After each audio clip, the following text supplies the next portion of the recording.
Hey everyone, it's Mo here at the BLT party, and today we are diving into a BL that completely swept me off my feet. Revenge Love. This drama didn't just entertain me, it made me feel things I didn't even know a TV show could make me feel. The fact that it even made it to our screens despite facing massive pushback from the government, it makes it so much more powerful. In case you've been living under a rock, Revenge Love was caught up in the middle of China's ongoing crackdown on BL content. The government has been tightening restrictions, banning BL adaptations, and in some cases, even threatening legal action against writers. Because of this, the drama had to rush its release schedule, dropping episodes earlier than planned to get the story out before any potential takedown. Although censorship played a huge role in the rapid release of Revenge Love, there's another layer I want to talk about: the fans and the way that they treated the cast. Please forgive me because I will be butchering names. Earlier this summer, Tian Shining was literally chased down on a plane by aggressive fans. People rushed to him mid-flight just to confront him. And if you haven't seen the videos, he ended up sobbing in his seat. Like, that wasn't cute. That wasn't a cute fan moment. That was straight up harassment. Unfortunately, it wasn't a one-off incident. Both Tian Shining and Ziyu have been dealing with intense stalking, invasive rumors, and personal attacks online. As this harassment piled up, something else happened. Tian Shining was reportedly soft banned. What does this mean? This means his posts stopped showing up in searches, in promotional pages for the show, and on sites like Weibo. At that point, it became clear that the drama's visibility was being restricted. With these restrictions, it made traditional promotion almost impossible. Now, put yourself in the production team's shoes. You've got a show that's already being picked apart by censorship boards. You've got one lead actor being stalked in real life, the other being attacked online, and then your main channels for promoting the drama are suddenly gone. At that point, stretching out the release schedule was a liability. It gave it more time for rumors to snowball, for harassment to escalate, and for the drama to just fizzle out of public attention. So, instead of dragging things out, the team pivoted. They dropped multiple episodes back to back and eventually switched to a daily release schedule. By August 12th, the finale had aired. That was 2 weeks earlier than originally planned. I don't blame them for releasing it earlier than scheduled. It was basically a survival tactic. Fast-tracking the release helped Gaga Ulala, I don't know if I'm saying that right, I'm so sorry, and Vicky to keep the global momentum strong, while at the same time minimizing how long the actors had to stay under this microscope. In other words, rushing the release wasn't just about giving fans what they wanted, it was about protecting the people involved in making the drama. Besides being a fantastic story, I think the hardship that they had to overcome makes Revenge Love so unique. The fact that it finished at all kind of feels like a miracle.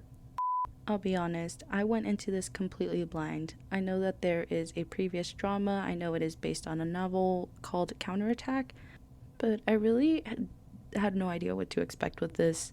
So, with not knowing the story, when I first started watching it, I'll be honest, I almost dropped it. There was a moment in episode 1 that kind of left a bad taste in my mouth.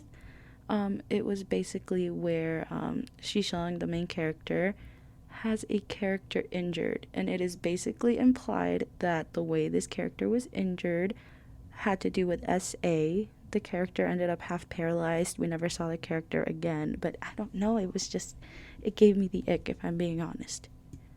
Any BL that has non-consensual scenes are a huge turnoff for me. I've started a lot of shows that I haven't been able to finish because of that, but there was so much hype around the show that I was like, maybe this is like the one thing.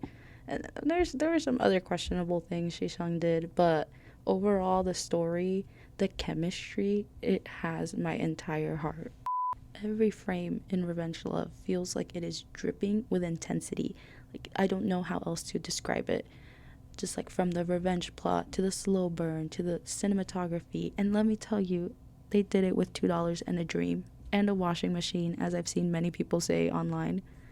It truly felt like everybody on that team knew that this was something special, like the amount of love that was poured into these characters, the acting alone. I had never seen any of these people in my life before this drama, and I am here to say that I am excited for all and every single one of their future projects. And it doesn't even have to be BL. I know it feels like it's gonna be the last time we see them together, and that may be the case, but that doesn't mean we shouldn't support them in all of their other endeavors. Back to the actual story, Revenge Love isn't your typical fluffy, feel-good BL. It's messy, it's intense, and sometimes very painful. Like, I cried a lot more than I thought I was going to. Like, I was just sobbing in my room. I didn't know what to do with all of the emotions that this drama was making me feel. But that's how I know it left a long-lasting impact on me. Like, I don't know what to do with myself now that it is over. I promise I have other hobbies, but I do, yeah. It feels wrong that when I'm recording this, the drama's already over and a Monday is upcoming and there's going to be no more drama. Though I'm sad that it's over, I do think that me feeling this giant hole in my heart is just a testament to how powerful this drama was overall. And I'm sure I'm not the only one that feels this way. I am constantly bombarded by TikToks and reels of so many people who don't know what to do with themselves now that this is over. Revenge Love just came out of nowhere, and that could just be me. I'm the one living under a rock. But it really felt like they came, shook up the industry, and then just dipped. I don't know. There was something about, I don't know if it's the chemistry, the way Shishang looks at Uzoe. I don't know what it is. It's just addicting. Whatever they put in it, I want more of it. Thank you for coming to my TED Talk. I just really needed to get this off of my chest, and I'm sure a lot of people feel the same way.